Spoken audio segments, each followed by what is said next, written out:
Very bright and very wonderful, bright and wonderful. अच्छा देखो, हम जनरल नॉलेज कुछ करेंगे आज एजुकेशन पर, डेट्स के ऊपर करेंगे, तो हम देखेंगे हमें कितना आता है। आपको पता है, एक लफ्ज एक था GDR और एक लफ्ज था FDR। GDR क्या होता है? GDR German democratic Republic, FDR होता है फेडरल डेमोक्रेटिक रिपब्लिक। पहले जर्मनी के 4 हिस्से किए गए। After second world war Germany को कमजोर करने के लिए उसके 4 हिस्से किए। फिर बाद में उन्होंने कहा नहीं जी, इसको 2 हिस्से करेंगे। तो 2 हिस्सों में एक हिस्सा अंडर अमेरिकन इन्फ्लुएंस रहा, एक हिस्सा अंडर कम्युनिस्ट। समझाया कि नहीं? समझाया। और फिर इन दोनों के बीच में आपने कभी सुना है एक बड़ी भारी दीवार बनाई गई? कहाँ कहाँ दीवारें बनाई गई थी, जरा बताओ। एक तो ग्रेट वॉल ऑफ चाइना है, एक है ग्रेट वॉल ऑफ चाइना। ये कहाँ पर बनी है? चाइना में। थैंक यू, ये चाइना में बनी है। अच्छा, और मुझे बताओ एक और वॉल बनी, बताओ जी कहाँ बनी? कहाँ बनी एक वॉल? बड़ी खतरनाक वॉल बनी।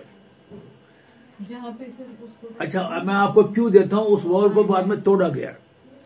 यहाँ से कहाँ से? तुम्हारे घर के पास? नहीं, बर्लिन वॉल। बर्लिन वॉल जो डेमोक्रेटिक रिपब्लिक और फेडरल डेमोक्रेटिक रिपब्लिक को सेपरेट करने के लिए एक बड़ी बड़ी दीवार बनाई गई, और बाद में वो दीवार तोड़ी गई, समझे कि नहीं? और ईस्ट जर्मनी और वेस्ट जर्मनी को यूनिफाई किया गया।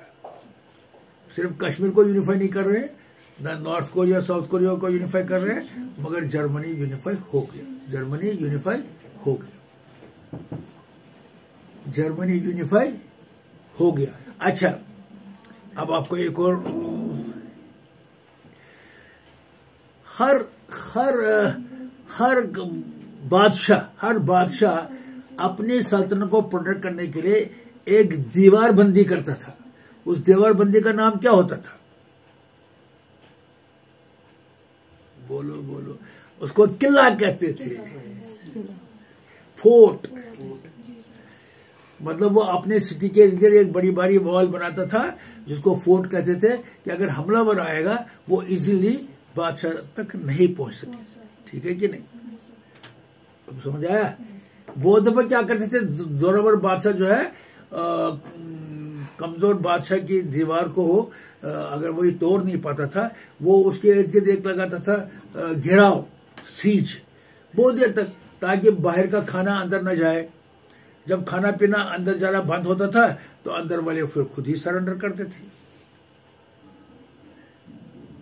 एक और सीज हुआ है हिस्ट्री में, वो एक क्वीन के लिए हुआ है। एक क्वीन के लिए हुआ है। और एक आपको देता हूं क्यों, ये ग्रीस में हुआ। और एक वॉर हुई जिसका नाम है ट्रोजन वॉर। एक और क्यों दिया मैंने, ये ट्रोजन वॉर हुई एक क्वीन के लिए। वो क्वीन कौन थी? Helen of Troy.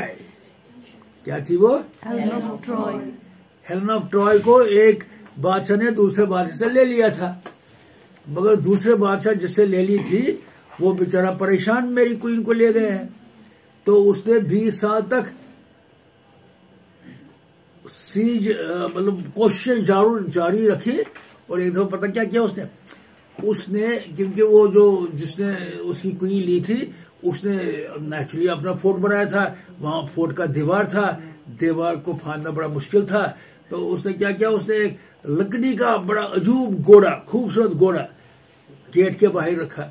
उस घोड़े के अंदर आर्मी थी। इन्होंने देखा यार इतना खूबसूरत घोड़ा है यार, इसको अंदर लाए। उन्हें गेट खोला और उस घोड़े को अंदर लाया। जब घोड़े को अंदर लाया, रात को घोड़े में से लोग निकले, दरवाजा खोला और वो आर्मी अंदर आई। फिर हेलेन ऑफ ट्रॉय कहती है अपने प्रीवियस लवर को, अब मैं मां बन गई हूं, 20 साल हो गए। उसने कहा वो मुझे कुछ नहीं पता, अब मेरे साथ आना। देखा Helen of Troy, Trojan war. आप देख रहे हैं ये ट्रोजन वॉर कहां हो। अच्छा देखो ना, देखा क्वींस के लिए कितनी लड़ाई हुआ करती थी। पुराने जमाने में अगर दो आदमियों को एक ही क्वीन के साथ प्यार होता था, एक ही लड़की के साथ प्यार होता था, वो डिसाइड कर देते बाय फाइटिंग, ड्यूअल, कुश्ती लड़ते। उस कुश्ती में जो जीतता था वो हारे हुए को मारता था। मतलब दो लवर्स जिंदा नहीं रह सकते, एक ने मरना है। अब देखो ना, कश्मीर भी एक लड़की है, इसको दो लवर्स है, एक हिंदुस्तान है और एक पाकिस्तान। इन दो को तो लड़ाई कर दी है जितनी देर तक ये फैसला न हो जाए कि कौन असली इसका। अब सुना आपने ट्रोजन वॉर, आपने देखा ये ट्रोजन वॉर कहाँ है? ग्रीस में है। इसमें नहीं लिखा है सर। अच्छा, नहीं लिखा इस पर एक इस पर पोएट्री लिखी गई है। वेस्टर्न ग्रीस नहीं, इसमें लिखा है and the people of Troy in western Anatolia. चलो बाद में देखना, कल मुझे बताना आराम से, डिटेल में बताना। अच्छा आप बताओ जी, मुझे आपको एक और मजे की सवाल पूछना हूँ, सवाल मजेदार होने चाहिए। वो कौन सा आदमी था जिसने सबसे पहले माउंट एवरेस्ट को चोटी पर फतह हासिल की? हेनरी कुछ था ना? दिखला ये ना Trojan war Edmund Hillary sir, कोई नहीं किया था। Edmund Hillary. एडमंड हिलरी, मगर उसके साथ एक्चुअली एक लेडी भी थी ना सर? एक नेपाली था जिसका नाम था टेनजिंग नॉर्गे। नॉर्गे, टेनजिंग नॉर्गे था इसका नाम था, टेनजिंग नॉर्गे। ये हिलरी जो था, क्या पूरा नाम क्या है इसका? Edmund Hillary. एडमंड हिलरी कहाँ का था? न्यूजीलैंड, जहाँ मेरा पोता है। देखा, मेरा पोता इसलिए वहां गया, उसने कहा यहाँ एडमंड हिलरी ने माउंट एवरेस्ट को फतह किया था। अच्छा अब मुझे बताओ जी आप एक और मजे की बात, पहली लेडी कौन है और कहाँ की है जिसने माउंट एवरेस्ट को फतह किया? Bachendri Pal, first lady. और श्योर ये कहाँ की थी? 1980। और उसका साल कौन था? टेनजिंग नॉर्गे का साल कौन था? अभी देखा ना आपने, टेनजिंग नॉर्गे उसने भी 1984 में किया था, 3 में किया था। अच्छा उसने 1984 में किया, 1953 में पहले हुआ। वो इंडियन फर्स्ट इंडियन वुमेन है। तभी ये जापानीज, हाँ जापानीज है, उससे पहले किया है। जंकोटा भी, देखो ना आप, मैंने जंकोटा भी ने कब किया? सबसे पहले जो था 1953, एडमंड हिलरी एंड टेनजिंग नॉर्गे। अच्छा दूसरा था जापानीज लेडी का नाम क्या था? जापानीज लेडी का नाम क्या था? जंकोटाबी। जंकोटाबी ये जापान की थी, इसने 1975 में किया। और फिर हमारी एक इंडियन लेडी थी बचेंद्री पॉल, 1984। क्या 1953 एडमंड हिलरी, 1975 जंकोटाबी, 1984 बचेंद्री पॉल। ये बस 3 के बाद छोड़ना होता है, फिर सेकंड थर्ड ही लेते हैं ना, बाद में फोर्थ नहीं लेते। तो ये 3 लोग जिनमें 2 लेडीज हैं और 2 जेंट्स हैं। मगर लेडीज देखोगे, आपने देखा व्हाट लेडीज कैन डू? अरे लेडीज कैन मूव माउंटेन्स। देखो ना, माउंट एवरेस्ट पर 2 लड़ियां चढ़ी, ये छोटी बात नहीं है। तो लेडीज की कैपेसिटी बहुत बड़ी होती है। हिंदू सिस्टम में लेडी को शक्ति कहते हैं अगर आदमी के अंदर कोई शक्ति है, कोई जोर है, कोई कैपेबिलिटी ऑफ अचीवमेंट्स है, ये बीवी उसके पीछे होती है, जिसकी वजह से वो अचीव करता है। किसी भी मर्द सक्सेसफुल आदमी से पूछो कि आपकी कामयाबी का वजह क्या है, वो अपनी बीवी का नाम लेगा। जितनी देर तक बीवी कोऑपरेट नहीं करती है, मोटिवेशन का सोर्स नहीं बनते, उतनी देर तक बड़ा आदमी बड़े काम नहीं कर सकते। इसीलिए इसको शक्ति कहा। और यू अंडरस्टैंड, इसीलिए इसको ही कहते हैं the hand that rocks the cradle rules the world. वो हैंड यही लेडी होती है कि नहीं? किसी बड़े आदमी से पूछा आप साधु क्यों बने महात्मा गांधी से? उसने कहा मेरी माँ साधुओं की कहानी बताई। शिवाजी से पूछा आप वीर क्यों बने? उसने कहा मेरी माँ मुझे वीरों की कहानी कहा करती थी। किसी को कहा तुम ये क्यों बने? उसने कहा मेरी माँ बचपन में उसी बारे में बताया करती थी। This is the influence of a mother on a child. अभी कहते हैं the hand that rocks the cradle rules. समझाया? अच्छा, अब आपको एक और बात बताओ जी, वो कौन सा आदमी था? बड़ा गरीब था। क्या था? बड़ा गरीब था और वो स्लेव था। पुराने जमाने में स्लेव होते थे ना। मैं आपको क्यों देता हूं, वो अफ्रीकन स्लेव था। Nelson Mandela. Nelson Mandela. अरे अभी पूरा तो जिसने क्या किया, वो कोल माइन में काम करता था। क्या करता था? कोल माइन में काम करता था। और कोल माइन में काम करता था, मगर पढ़ने का बड़ा शौक था। पढ़ने का बड़ा शौक। इसकी स्टोरी मैं इसलिए बोल रहा हूँ ताकि ये आपको मोटिवेट करे। वो कोल माइन में, उसकी बड़ी तमन्ना थी कि मैं सीखूं, मैं पढ़ूं। वो एक नाइट, दिन को तो वो काम करता है, फिर वो नाइट स्कूल में गया। ये नाइट स्कूल इसीलिए खोले गए थे उन्हीं के लिए जो बड़े एम्बिशियस होते हैं और जिनको अपॉर्चुनिटी मिलनी चाहे आगे बढ़ने की। तो पुष्प ने कहा, उसने देखा ये कोल माइन से निकला हुआ, ऊपर से नीचे तक काला, साबुन नहीं थी मुंह धोने के लिए। उसने कहा चलो मेरा कमरा साफ करो। उसने कहा यहाँ एडमिशन नहीं है। लेकिन वो कहता है कि बाकी को दे रही थी, मुझे नहीं दे रही थी। तो फिर मैंने ऐसे करके फिर देखा। उसने कहा अच्छा जाओ मेरा कमरा साफ करो। उसने कमरा इतना अच्छी तरह साफ, मुझे क्यों कहा कमरा साफ? इसका कमरा तो साफ ही है। इसने कमरे को इतना अच्छी तरह से साफ किया। कॉर्नरों पर डस्ट होती है, कारपेट उठा के वहां से साफ किया। कुर्सी के नीचे से जो है ना ये जगह है, नीचे वाली जगह है, उनको साफ किया। दरवाजों के हर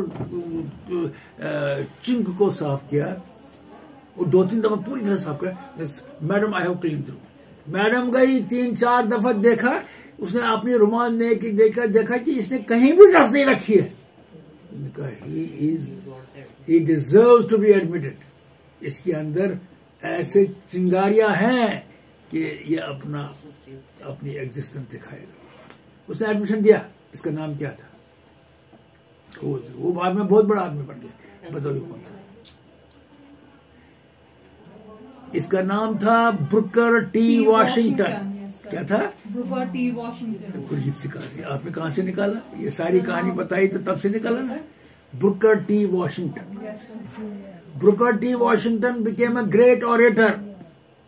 He became a champion of the cause of the black people. He tried to uplift the black people. BWOKER T Washington. Booker T Washington. इसने अपना नाम वॉशिंगटन रखा था। आपको पता है स्लेव उनके नाम क्या होते थे? जॉन, बॉन, रॉबर्ट, ऐसे। इसने अपना नाम रखा वॉशिंगटन और साथ में लगाया Booker T Washington. Booker prize होता है ना, आपको पता है? बुकर प्राइज बड़ा इंपॉर्टेंट प्राइज होता है, literary prize. Booker T Washington एक वो आदमी जो कि कान में काम करता था और रात भर कान में होता था और बाप इसको कान से निकलने नहीं देता था। पता है क्यों? क्योंकि इस बाप को यह आमदनी थी ना। This was the income of his father. Most probably his father was a step father. Most probably that can be confirm. तो उसको वो निकलने नहीं देता माइंड से, कहते काम करो। इसने कहा अब क्या मैं करूं? इसने क्या किया? इसने जाके रात को पढ़ाई। अच्छा, इसी ने ये गड़बड़ किया है। जिस फैक्ट्री में ये काम करता था, तो उस जिस फैक्ट्री में ये काम करता था वहां एक गड्डी लगी थी। लेकिन इसने अपने स्कूल में टाइम पर पहुंचने के लिए वहां से टाइम पर निकलना था। लेकिन अगर वो टाइम से निकलता था वो टाइम पर नहीं, उसने गड्डी को गड़बड़ किया। उसने गड्डी को ही पीछे किया ताकि पहले ही छुट्टी हो गई। बाद में जब मालिक को पता लगा ये कैसे ये पहली छुट्टी हो रही, तो उसने गड्डी के ऊपर एक फ्रेम लगाया जिसकी वजह से गड्डी को कोई मैनिपुलेट नहीं कर। तो ये कहता I feel guilty about that, but my urge to learn was so great that I did not mind doing anything. तभी कहते हैं नॉलेज इज पावर। तभी कहते हैं पढ़ने के लिए इस्लाम में कहते हैं चीन भी जाना पड़े तो जाओ। और मैं आपको कहता हूं पढ़ो। और एक उस्ताद को तो जरूरी पढ़ना चाहिए, आपको चीन नहीं जाना है, आप यहीं बैठ के पढ़ सकते हैं। पढ़ो, और अगर आपने सचमुच अपने आप को जस्टिफाई करना है एज ए टीचर, पढ़ो और पढ़ाओ। ये इबादत है। क्यों जी मैडम, ये मैं ठीक कर रहा हूं, ये इबादत है? वही इबादत मैं रोज करता हूं। अच्छा, अब एक और सवाल पूछूंगा। एक और वॉशिंगटन भी था, बड़ा फेमस था, जॉर्ज वॉशिंगटन। वो क्या था? President of America. वो president of United States of America था। उससे पहले क्या था वो? उससे पहले वो commander chief of the American liberation forces था। अच्छा, वो अमेरिका को किनसे लिबरेट करना चाहता था? ब्रिटिश से। America was a British colony. America was a British colony, Canada was also a British colony. देखो, उसके बाद उन्होंने इंडिया को पकड़ा। अमेरिका तो बहुत पहले, देखो ना, अमेरिका की वॉर ऑफ इंडिपेंडेंस कब हुई, जरा बताओ? कब हो गई अमेरिकन वॉर ऑफ इंडिपेंडेंस? 1775। 1776 में उन्होंने अपने आप को डिक्लेयर किया इंडिपेंडेंट। मगर अंग्रेजों ने कहा हम नहीं मानते। फिर अंग्रेजों ने कब माना वो इंडिपेंडेंट है? 1782। फिर कहा 83, 1783। और फिर उन्होंने पीस ट्रीटी की। पीस ट्रीटी कहाँ की? पेरिस में। पेरिस में। पेरिस कहाँ है? कश्मीर में है? कहाँ है? यूरोप में कहाँ है पेरिस? सर कैपिटल है ना? किसका? पेरिस। कैपिटल तो है, कहाँ का है? फ्रांस का कैपिटल है। हाँ, वहीं पर सारी ट्रीटियां हुआ करती थी। हाउस ऑफ मिरर्स कहाँ है? वो भी पेरिस में है। हाउस ऑफ मिरर क्यों इम्पोर्टेंट है? हम उसका नाम हम बार बार क्यों सुनते हैं? अरे जब प्रूशा का किंग विलियम सारे जर्मनी का बादशाह हुआ, उसकी ताजपोशी हाउस ऑफ मिरर्स में। जब वर्ल्ड वॉर फर्स्ट खत्म हुई, उसका पीस ट्रीटी भी हाउस ऑफ मिरर्स में हुआ। जब वर्ल्ड वॉर सेकंड खत्म हुआ, उसका मुझे नहीं पता उसमें हुआ कि नहीं, वो तो आपको चेक करना पड़ेगा। अच्छा, मगर अमेरिका ने जिस वक्त इंडिपेंडेंस हासिल की और ब्रिटेन ने जब उसके ऊपर स्टैंप लगाई, वो पेरिस में ही लगाई 1783। मगर अमेरिका की वार शुरुआत कब से हुई? बोस्टन टी वार कब हुआ? बोस्टन टी वार हुआ 1773 में। ये क्या था बोस्टन टी वार? बोस्टन एक जगह है, वहां पर जब वो चाय का शिप जब वहां लैंड किया, तो यहाँ से अमेरिकन वॉलंटियर्स निकले, उन्होंने सारी चीज जो है। ऐसे ही एक और हुआ है कि वो सारे काट कहते हैं, काट जो वो बड़े बड़े बॉक्सेस होते हैं, उनको क्या कहते हैं मुझे नहीं समझ, जिसमें कार्टन कहते हैं। हाँ, इसी तरह से एक जगह और हुआ है कि तमाम सामान जो है समंदर में डाला गया। वो कौन सी कंट्री थी और सामान क्या था? अच्छा, मैं क्यों देता हूं? सामान चर्च था। कंट्री कौन सी थी और किसने फेंका? चाइना। फेंका किसने? चाइनीज ने। और सामान किसका था? अंग्रेजों का। अंग्रेज यहां से ओपियम चाइना बेचते थे और उससे काफी पैसा कमाते थे। Are you understanding? उस पैसे से वो बड़े बड़े काम करते थे। जब चर्च आता था चाइनीज बेचारे मस्त स्लीपिंग जाए। आपको नहीं, इस वक्त भी पाकिस्तान से चर्च आता है। अब अफगानिस्तान ने अपने सारे फ्रूटीज काट के चर्च काटना बनाना शुरू किया। चर्च बड़ा कीमती है और ये चर्च जो है जिस कंट्री में जाता है उस कंट्री के लोगों के लिए हानिकारक होता है। तो वहां पर जो चाइनीज गवर्नमेंट थी उसने कहा यार ये क्या, ये चर्च हमको यहाँ बेचते हैं और हमारे लोगों को तबाह करते हैं। तो उन्होंने वो चर्च उठा के फेंक दिया। फिर क्या हुआ? अच्छा, ये चर्च नहीं, चर्च किसका था? अंग्रेजों का था। ये चर्च कहाँ से वो वहां बेचते थे? इंडिया से। अच्छा बताओ फिर क्या हुआ? ओपियम वार हुई। ओपियम वार कब हुई? 1839 में ओपियम वार हुई। है कि नहीं। और उसका नतीजा क्या हुआ, एक सेकंड, उसका नतीजा क्या हुआ, destroyed. OPN destroyed. तो वॉर का, वो तो तभी तो वॉर हो गया डिस्ट्रॉय होने के बाद ही। वॉर का असर क्या हुआ, वॉर का असर ये हुआ कि दैट जापान, ये अंग्रेजों ने चाइना को कहा कि भाई तुम हमें अपनी कंट्री का हिस्सा दे दो, पोर्ट हमारा है। God bless you.